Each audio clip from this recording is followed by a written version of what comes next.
Kısmetime çok şükür seni verdi bana Allah'ım.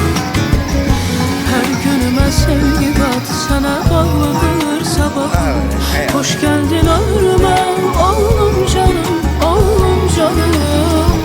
Gururla yaşat, yaşat adını Azerbaycanım. Bana göre en güzel hislerin tabi elə sendedir. Gelişinle güzelliği kattım ömrüne atanın alanı.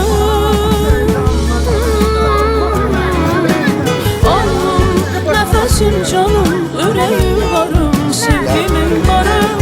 Oğlum sana kurbandır ananın yüreği, atanın varım.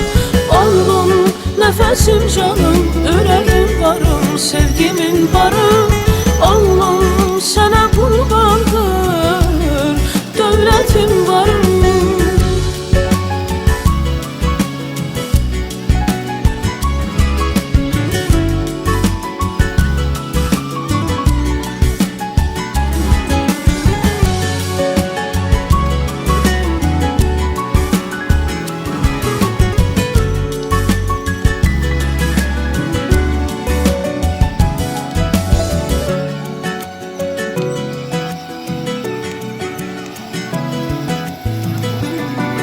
Gelişin başka bir güzel duygular kattı.